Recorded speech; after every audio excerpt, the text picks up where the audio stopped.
Breaking Andhra నుంచి వస్తోంది. నవ్యాంధ్ర అభివృద్ధి లక్ష్యంగా ఏపీ సీఎం చంద్రబాబు సింగపూర్ పర్యటన కొనసాగింది. ఏపీలో పెట్టుబడులకు ఉన్న అవకాశాలను పారిశ్రామికవేత్తలకు వివరించిన చంద్రబాబు రాష్ట్రంలో పెట్టుబడులు పెట్టిన వారికి అన్ని విధాలుగా సహకారం అందిస్తామని హామీ ఇచ్చారు.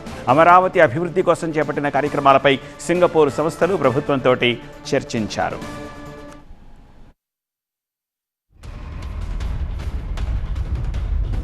పర్యటనలో భాగంగా వివిధ సదస్సుల్లో పాల్గొన్న ఏపీ సీఎం రాష్ట్రంలో పెట్టుబడులకు ఉన్న అవకాశాలు వారికి వివరించారు.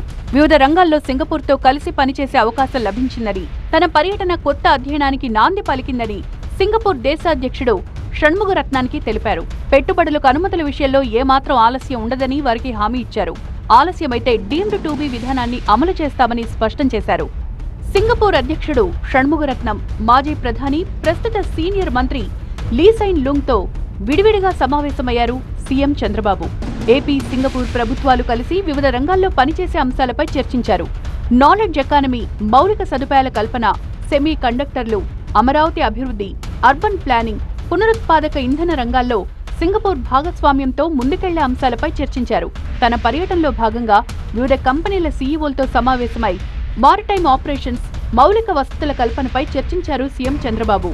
క్రూయిజ్ టూరిజానికి ఏపీలో పెద్ద ఎత్తున అవకాశాలు ఉన్నాయని చంద్రబాబు వెల్లడించారు. పెట్టుబడులు పెట్టేందుకు ప్రణాళికతో వస్తే అన్ని రకాలుగా సహకరిస్తామని హామీ ఇచ్చారు.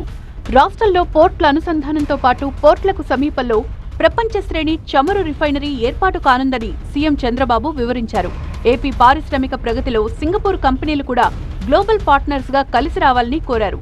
సింగపూర్ పర్యటనలో భాగంగా 4వ రోజు వివిధ సంస్థలు, సింగపూర్ ప్రభుత్వ ప్రతినిధులతో చంద్రబాబు బృందం చర్చలు కొనసాగాయి. Capital Land investment CEO Sanjeev Das గుప్తాతో భేటీ అయి real estate, urban development, industrial పార్కుల్లో పెట్టుబడులపై చర్చించారు. SMBC bank India division managing executive officer Rajeev కన్నన్తో సమావేశమై ఏపీలో పెట్టుబడులకున్న అవకాశాలను వివరించారు. సింగపూర్ పర్యటనను ముగించుకుని ఇవాళ రాత్రికి హైదరాబాద్ చేరుకోనున్న చంద్రబాబు అర్ధరాత్రి అమరావతికి తిరిగి రానున్నారు.